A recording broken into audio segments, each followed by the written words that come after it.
ಸ್ನೇಹಿತರೆ ನಮಸ್ತೆ. ನನ್ನ ಸ್ಟಡಿ ವಿತ್ ಶಂಕರ್ 24 ಯೂಟ್ಯೂಬ್ ಚಾನಲ್ಗೆ ಸ್ವಾಗತ. ಸ್ನೇಹಿತರೆ, KE ಅವರು ನಡೆಸಿರುವಂತಹ SDA GK ಪ್ರಶ್ನೆ ಪತ್ರಿಕೆಯ ಕೆಲವು ಪ್ರಶ್ನೆಗಳನ್ನು ಸ್ನೇಹಿತರೆ ನಾವು ಹಿಂದಿನ ತರಗತಿಗಳಲ್ಲಿ ನಾವು ಡಿಸ್ಕಷನ್ ಮಾಡಿದ್ವಿ. ಅದರ ಮುಂದುವರೆದ ಭಾಗವನ್ನು ಇಂದಿನ ತರಗತಿಯಲ್ಲಿ ನಾವು ಡಿಸ್ಕಷನನ್ನು ಮಾಡೋಣ. ಸ್ನೇಹಿತರೆ, ಭಾರತದ LV-M3 ಉಡಾವಣಾ ವಾಹನವು ನವೆಂಬರ್ 2, 2025 CMS-03 ಉಪಗ್ರಹವನ್ನು ಯಶಸ್ವಿಯಾಗಿ ಉಡಾವಣೆ ಮಾಡಿತು. CMS-03 ಇದು ಒಂದು ಯಾವ ಥರದ ಉಪಗ್ರಹ ಅಂತ ಕೇಳೋಣ. ಸ್ನೇಹಿತರೆ, ಇದು ಸ್ಯಾಟಲೈಟ್ ಕಮ್ಯುನಿಕೇಷನ್ ಸ್ಯಾಟಲೈಟ್. ಇದ್ಯಾವುದಂದರೆ ಕಮ್ಯುನಿಕೇಷನ್ ಸ್ಯಾಟಲೈಟ್ ಸಂವಹನ ಉಪಗ್ರಹ. ಸ್ನೇಹಿತರೆ, LV-M3 ರಾಕೆಟ್ ಮೂಲಕ ನವೆಂಬರ್ 2, 2025 ಉಡಾಯಿಸಲಾಯಿತು. ಇದು ಇಸ್ರೋದ ಮಹತ್ವಾಕಾಂಕ್ಷಿ ಯೋಜನೆಯಾಗಿದೆ. ಇನ್ನು ಮುಂದಿನ ಪ್ರಶ್ನೆ ನೋಡೋಣ. 3 ಭಾಷೆಗಳ ಕಲಿಕಾ ಸೂತ್ರವನ್ನು ಶಿಫಾರಸು ಮಾಡಿದ್ದು ಯಾವ ಆಯೋಗ ಅಂತ ಕೇಳಿದ್ದಾರೆ. ಸ್ನೇಹಿತರೆ, ಕೊಠಾರಿ ಶಿಕ್ಷಣ ಆಯೋಗ 3 ಭಾಷೆಗಳ ಕಲಿಕಾ ಸೂತ್ರವನ್ನು ಶಿಫಾರಸು ಮಾಡ್ತದೆ.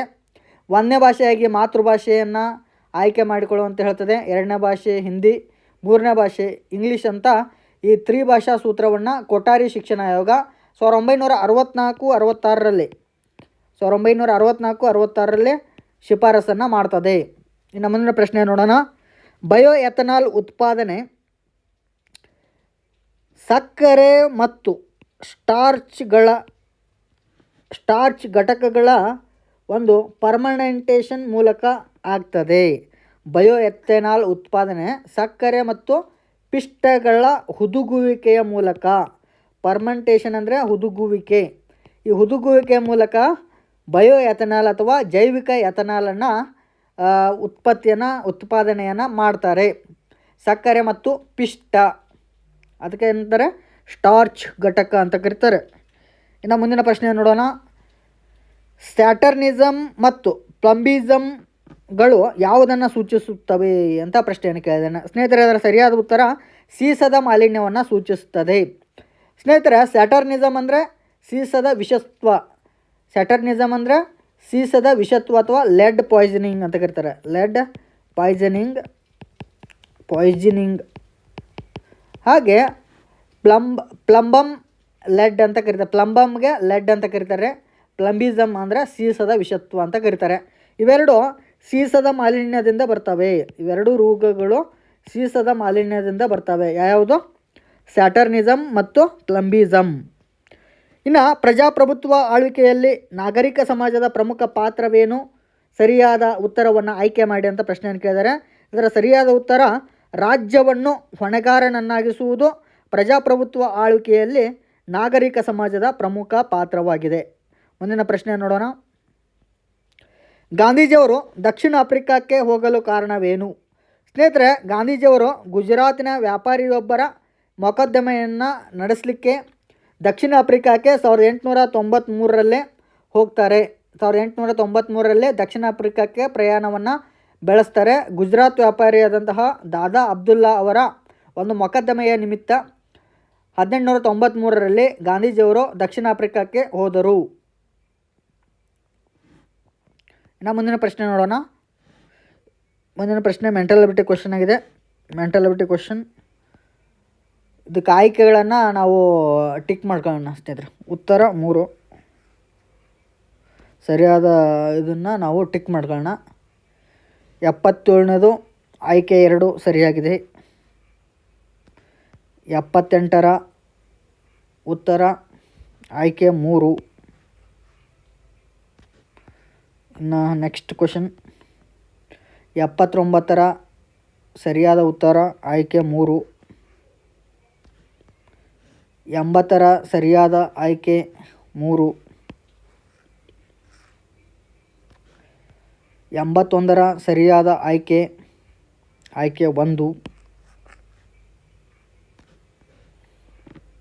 ಇನ್ನು ಮುಂದಿನ ಪ್ರಶ್ನೆ ನೋಡೋಣ. GK ಪ್ರಶ್ನೆಯನ್ನು ನೋಡೋಣ. ಸ್ನೇಹಿತರೆ, ಹೊಂದಿಸಿ ಬರೆಯಿರಿ ರೂಪದಲ್ಲಿರುವಂಥದ್ದು. ಪಟ್ಟಿ 1ರಲ್ಲಿ ಹವಾಮಾನ ಕೇಂದ್ರಗಳನ್ನು, ನೆಕ್ಸ್ಟ್ ಇದರಲ್ಲಿ ರಾಜ್ಯಗಳನ್ನು ಸ್ನೇಹಿತರೆ ಸೂಚಿಸಿದ್ದಾರೆ. ಸ್ನೇಹಿತರೆ, ಅಂಬೋಲಿ ಬರುವುದು ಮಹಾರಾಷ್ಟ್ರ ರಾಜ್ಯದಲ್ಲಿ. ಇನ್ನು ಪುಲ್ಲಿಂಗೋತ ಇದು ಬರುವುದು ಪುಲ್ಲಿಂಗೋತ ಇದು ಬರೋದು ಕರ್ನಾಟಕದಲ್ಲಿ ಬರ್ತದೆ. ಪುಲ್ಲಿಂಗೋತ ಕರ್ನಾಟಕದಲ್ಲಿ ಬರ್ತದೆ. ಇನ್ನು ಪಿರಮಿಡ್ ಇದು ಬರುವುದು ಕೇರಳ ರಾಜ್ಯದಲ್ಲಿ. ಪಿರಮಿಡ್ ಬರೋದು ಕೇರಳ ರಾಜ್ಯದಲ್ಲಿ. ಇನ್ನು ಚಿರಾಪುಂಜಿ ಬರೋದು ಮೇಘಾಲಯದಲ್ಲಿ. ಭಾಳ ಇಂಪಾರ್ಟೆಂಟ್. ಇವ ಏನಂದರೆ ಹವಾಮಾನ ಕೇಂದ್ರಗಳು. ಇವು ಹವಾಮಾನ ಕೇಂದ್ರಗಳು. ಇನ್ನೊಂದು ಸರಿ ಇಲ್ಲಿ ಬರೆದು ಬಿಡ್ತೀನಿ. ಅಂಬೋಲಿ ಮಹಾರಾಷ್ಟ್ರ, ಪುಲ್ಲಿಂಗೋತ ಕರ್ನಾಟಕದಲ್ಲಿ ಬರ್ತದೆ. ಪುಲ್ಲಿಂಗೋತ ಮಹಾರಾಷ್ಟ್ರ, ಇದು ಕರ್ನಾಟಕದಲ್ಲಿ ಬರ್ತದೆ. ಪುಲ್ಲಿಂಗೋತ ಕರ್ನಾಟಕದಲ್ಲಿ ಬರ್ತದೆ.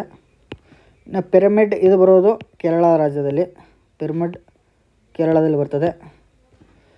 ಇನ್ನು ಚಿರಾಪುಂಜಿ ಬರೋದು ಮೇಘಾಲಯದಲ್ಲಿ. ಚಿರಾಪುಂಜಿ ಬರೋದು ಮೇಘಾಲಯದಲ್ಲಿ ಬರ್ತದೆ. ಇನ್ನು ಈ ಕೆಳಗಿನವುಗಳಲ್ಲಿ ಯಾವುದನ್ನು ಶ್ವೇತ ಚಿನ್ನ ಅಂತ ಕರೀತಾರೆ ಅಂತ ಕೇಳಿದಾರೆ ಸ್ನೇಹಿತರೆ. ಲಿಥಿಯಮನ್ನು ಶ್ವೇತ ಚಿನ್ನ ಅಂತ ಕರೀತಾರೆ. ಲಿಥಿಯಮನ್ನು ಶ್ವೇತ ಚಿನ್ನ ಅಂತ ಕರೀತಾರೆ. ಇನ್ನು ಮುಂದಿನ ಪ್ರಶ್ನೆ ನೋಡೋಣ. ಕೆಳಗಿನವುಗಳಲ್ಲಿ ಸರಿಯಾದ ಜೋಡಣೆಯನ್ನು ಗುರುತಿಸಿ ಅಂತ ಹೇಳಿದರೆ, ಈ ಕಡೆ ಘಾಟಗಳು ಕೊಟ್ಟವ್ರೆ, ಈ ಕಡೆ ಸೇರಿಸುವಂತಹ ಸ್ಥಳಗಳನ್ನು ಕೊಟ್ಟಿದ್ದಾರೆ. ಈ ಚಾರ್ಮಾಡಿ ಘಾಟ್ ಇದು ಚಿಕ್ಕಮಗಳೂರು ಟು ಭಟ್ಕಳ, ಇದು ಸರಿಯಾಗಿದೆ. ಆಗುಂಬೆ ಇದು ಕೂಡ ಸರಿಯಾದ ಆಯ್ಕೆ. ಇನ್ನು ಶಿರಾಡಿ ಘಾಟ್ ಇದು ಕೂಡ ಸರಿಯಾಗಿದೆ. ಕುಮಟಾ ಮಂಗಳೂರು ನಡುವೆ ಇದೆ.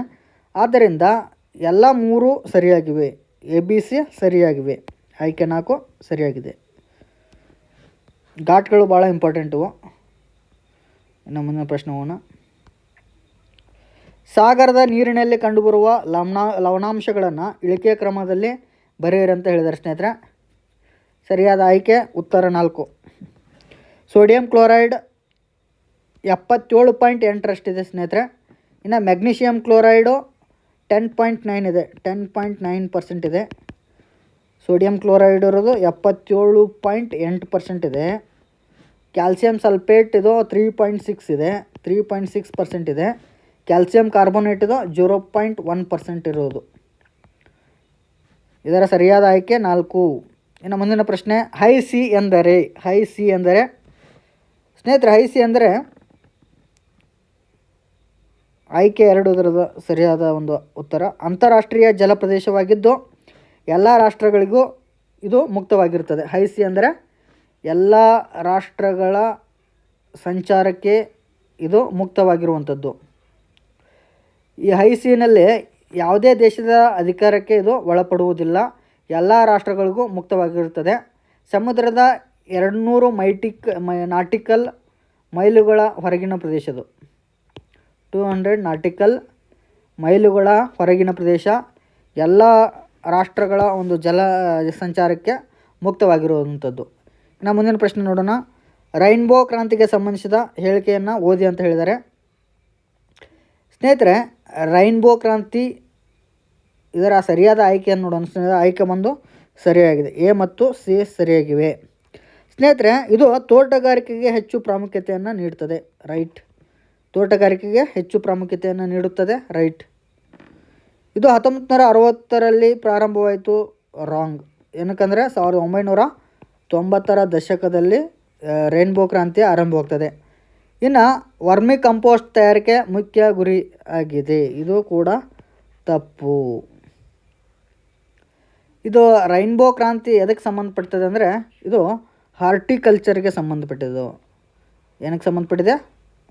ಹಾರ್ಟಿಕಲ್ಚರ್ಗೆ ಸಂಬಂಧಪಡ್ತದೆ.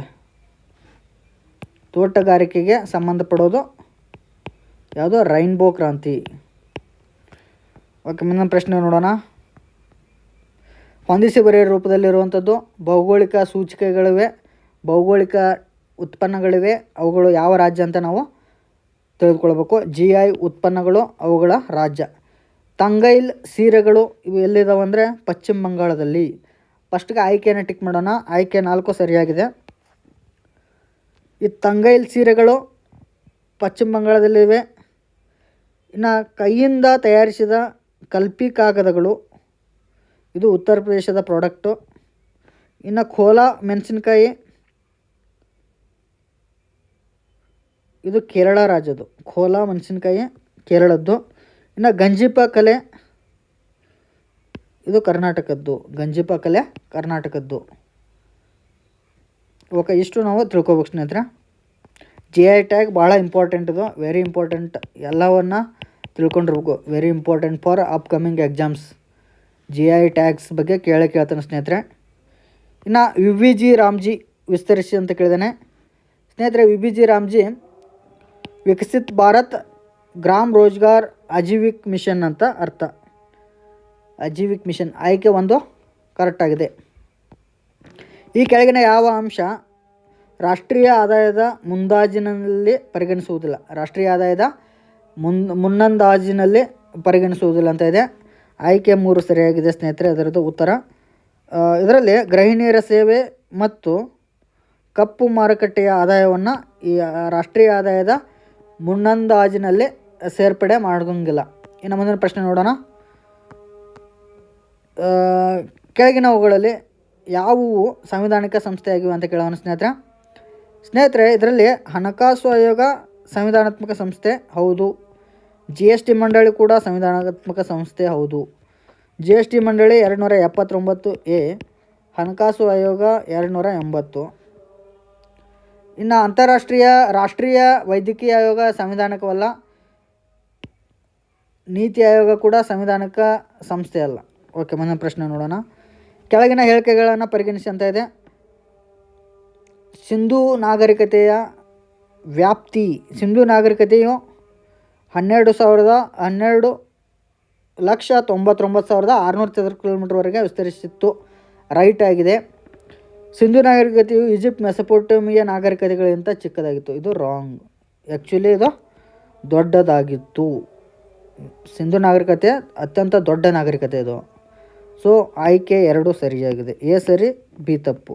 ಕೆಳಗಂಡ ಘಟನಾವಳಿಗಳನ್ನು ಪರಿಗಣಿಸಿ ಅಂತ ಇದೆ. ಘಟನಾವಳಿಗಳನ್ನು ಸ್ವರಾಜ್ಯ ಪಕ್ಷದ ಸ್ಥಾಪನೆ ಯಾವಾಗ? ಸ್ವರಾಜ್ಯ ಪಕ್ಷದ ಸ್ಥಾಪನೆ 1923. ಜಲಿಯನ್ ವಾಲಾಬಾಗ್ 1919. ಕಾಂಗ್ರೆಸ್ ಮುಸ್ಲಿಂ ಲೀಗ್ ಒಡಂಬಡಿಕೆ 1916. ಸ್ವರಾಜ್ಯ ಪಕ್ಷದ ಸ್ಥಾಪನೆ 1900. ಸ್ವರಾಜ್ಯ ಪಕ್ಷ ಆಯಿತಾ. ಇನ್ನು ಯಾವುದೋ ಚೌರಿ ಚೌರ ಘಟನೆ 1922. ಸೊ ಸರಿಯಾದ ಆಯ್ಕೆ ಯಾವುದು ಇದರಲ್ಲಿ? ಉತ್ತರ 4. ಉತ್ತರ 4 ಇದು ಸರಿಯಾಗಿದೆ. ಇನ್ನು ಮುಂದಿನ ಪ್ರಶ್ನೆಗೆ ಹೋಗೋಣ. ಕೆಳಗಿನವುಗಳನ್ನು ಪರಿಗಣಿಸಿ ಅಂತ ಇದೆ. ಕೆಳಗಿನವುಗಳನ್ನು ಪರಿಗಣಿಸಿ. ಆನಂದ್ ಮಹಲ್, ಮಲ್ಲಿಕ್ ಜಹಾನ್ ಮಸೀದಿ, ಅಸರ್ ಮಹಲ್ ಮೇಲಿನ ಯಾವ ಸ್ಮಾರಕಗಳು 2ನೇ ಇಬ್ರಾಹಿಂ ಆದಿಲ್ ಶಾನಿಗೆ ಸಂಬಂಧಿಸಿವೆ? ಸ್ನೇಹಿತರೆ, ಇದರ ಸರಿಯಾದ ಉತ್ತರ ಎ ಮಾತ್ರ. ಆನಂದ್ ಮಹಲ್ ಮಾತ್ರ ಸಿಕಂದರ್ 2ನೇ ಇಬ್ರಾಹಿಂ ಲೋಧಿಗೆ ಸಂಬಂಧಪಟ್ಟಂತಹ ಕಟ್ಟಡಗಳು. 2ನೇ ಇಬ್ರಾಹಿಂ ಆದಿಲ್ ಶಾಗೆ ಸಂಬಂಧಪಟ್ಟವೆ. ಇನ್ನು ಇದು ಅಸರ್ ಮಹಲ್, ಇದು ಮೊಹಮ್ಮದ್ ಆದಿಲ್ ಶಾನ ಕಾಲದಲ್ಲಿ ಕಟ್ಟಲ್ಪಟ್ಟದ್ದು.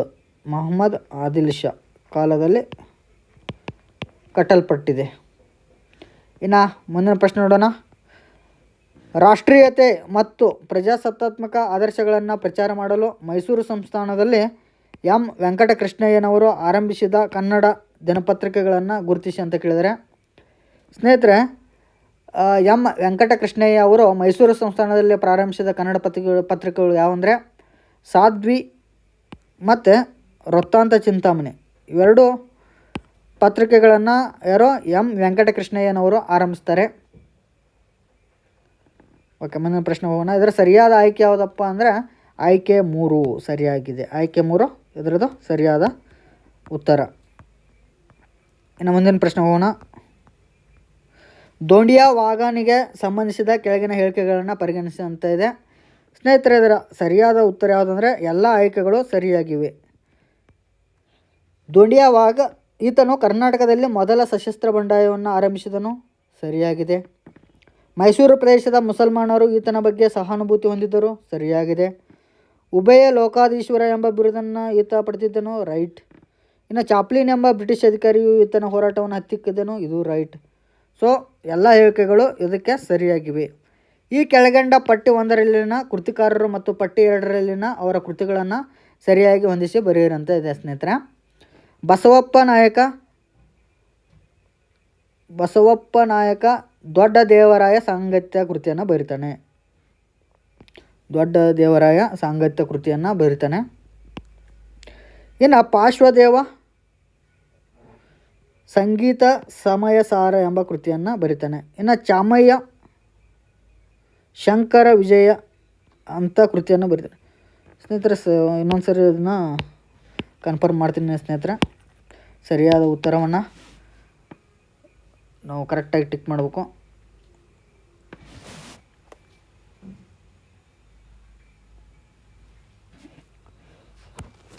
ಬಸವಪ್ಪ ನಾಯಕ ಯಾವ ಕೃತಿಯನ್ನು ಬರೀತಾರೆ ಇಂಪಾರ್ಟೆಂಟಾಗಿ ನಾವು ತಿಳ್ಕೊಬೇಕು.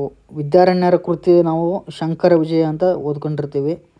ಇದಕ್ಕೆ ಇದು ಕರೆಕ್ಟ್ ಆಗುತ್ತೆ ಸ್ನೇಹಿತರೆ. ಬಸವಪ್ಪ ನಾಯಕ ಇವರು ಶಿವತತ್ವ ರತ್ನಾಕರ ಎಂಬ ಬಿರುದನ್ನು ಬರೆದಿದ್ದಾರೆ.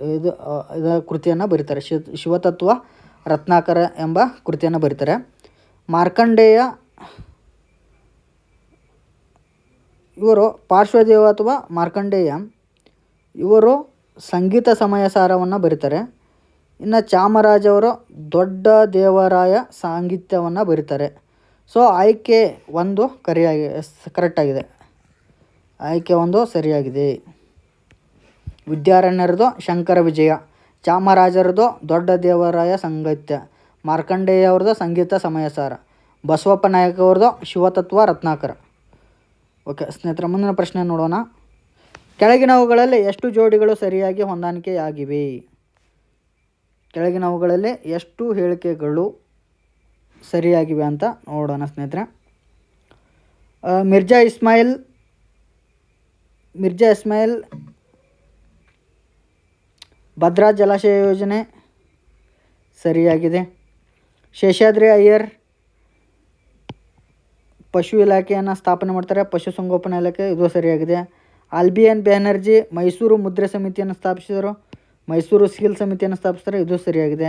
VP ಮಾಧವರಾವ್ ಅವರು ಪುರಾತತ್ವ ಇಲಾಖೆಯನ್ನು ವಿಸ್ತರಿಸಿದರು, ಮೈಸೂರು ಪುರಾತತ್ವ ಇಲಾಖೆಯನ್ನು ವಿಸ್ತರಿಸಿದರು, ಇದು ಕೂಡ ಸರಿಯಾಗಿದೆ. ಇನ್ನು ಮುಂದಿನ ಪ್ರಶ್ನೆ ನೋಡೋಣ. ನಾಲ್ವಡಿ ಕೃಷ್ಣರಾಜ್ ಒಡೆಯರ್ಗೆ ಸಂಬಂಧಿಸಿದಂತೆ ಕೆಳಗಿನ ಹೇಳಿಕೆಗಳನ್ನು ಪರಿಗಣಿಸಿ. ಇವರು ಮೈಸೂರು ಸಂಸ್ಥಾನದ 25ನೇ ಅರಸರಾಗಿದ್ದರು, ಹೌದು ಸರಿಯಾಗಿದೆ, ಹೇಳಿಕೆ ಸರಿಯಾಗಿದೆ. ಅವರು ಬನಾರಸ್ ಹಿಂದೂ ಯೂನಿವರ್ಸಿಟಿಯ ಮೊದಲ ಉಪಕುಲಪತಿ, ತಪ್ಪು ಸ್ನೇಹಿತರೆ. ಅವರು ಕುಲಪತಿಗಳಾಗಿದ್ದರು, ಬನಾರಸ್ ಹಿಂದೂ ವಿಶ್ವವಿದ್ಯಾಲಯದ ಮೊದಲ ಕುಲಪತಿಗಳಾಗಿದ್ದರು, ವೈಸ್ ಚಾನ್ಸಲರ್, ಉಪಕುಲಪತಿ ಅಲ್ಲ, ಕುಲಪತಿಗಳಾಗಿದ್ದರು. ಉಪಕುಲಪತಿ ಆಗಿರಲಿಲ್ಲ, ಕುಲಪತಿಗಳಾಗಿದ್ದರು. ವೈಸ್ ಚಾನ್ಸಲರ್ ಆಗಿರಲಿಲ್ಲ, ಕುಲಪತಿಗಳು ಆಗಿದ್ದರು. ಆದ್ದರಿಂದ 1 ಮಾತ್ರ ಇದರಲ್ಲಿ ಹೇಳಿಕೆ ಸರಿಯಾಗಿದೆ. ಓಕೆ, ಲಾಸ್ಟ್ ಕ್ವಶನ್ ಸ್ನೇಹಿತರೆ. ಅಲಾವುದ್ದೀನ್ ಖಿಲ್ಜಿಯ ಆರ್ಥಿಕ ಸುಧಾರಣೆಗಳಿಗೆ ಸಂಬಂಧಿಸಿದಂತೆ ಸೆರಾ-ಇ-ಅದಲ್ ಎಂಬ ಪದವು ಏನನ್ನು ಸೂಚಿಸುತ್ತದೆ? ಸೆರಾ-ಇ-ಆದಿಲ್ ಸ್ನೇಹಿತರೆ, ಇದು ಪುರಸಭೆಯ ಧಾನ್ಯ ನಿರೀಕ್ಷಕರ ಕಚೇರಿಯ ಒಂದು ಸಂಬಂಧಪಟ್ಟಂತಹ ಒಂದು ಪದ ಸ್ನೇಹಿತರೆ. ಸೆರಾ-ಇ-ಅದ್ಲ್ ಧಾನ್ಯ ತಪಾಸಣಾ ಕಚೇರಿ, office of the grain inspector. Alauddin Khilji ಬೆಲೆ ನಿಯಂತ್ರಣಕ್ಕಾಗಿ ಈ ಕಚೇರಿಯನ್ನು ಸ್ಥಾಪಿಸ್ತಾನೆ. ಸೊ ಇದು ರೈಟ್ ಆಗಿದೆ ಸ್ನೇಹಿತರೆ. ಓಕೆ ಸ್ನೇಹಿತರೆ, ಈ ಒಂದು ತರಗತಿಯಲ್ಲಿ ನಾನು ಎಲ್ಲ ಪ್ರಶ್ನೆಗಳನ್ನು ನಮ್ಮ ಈ ಒಂದು SDA GK ಪ್ರಶ್ನೆ ಪತ್ರಿಕೆಯ ಎಲ್ಲ ಪ್ರಶ್ನೆಗಳನ್ನು ನಾವು ಹಂತವಾಗಿ ಎಲ್ಲ ಪ್ರಶ್ನೆಗಳ ಬಗ್ಗೆ ಡಿಸ್ಕಷನ್ ಮಾಡಿದ್ವಿ ಸ್ನೇಹಿತರೆ. ಇಲ್ಲಿಗೆ ಈ ಒಂದು ಪತ್ರಿಕೆಯನ್ನು ನಾವು ಎಲ್ಲ ಪ್ರಶ್ನೆಗಳ ಬಗ್ಗೆ ಡಿಸ್ಕಷನನ್ನು ಮಾಡಿದ್ವಿ ಸ್ನೇಹಿತರೆ. ಇಲ್ಲಿಗೆ ತರಗತಿಯನ್ನು ಮುಗಿಸ್ತಾ ಇದ್ದೀನಿ ಸ್ನೇಹಿತರೆ. ಧನ್ಯವಾದಗಳು.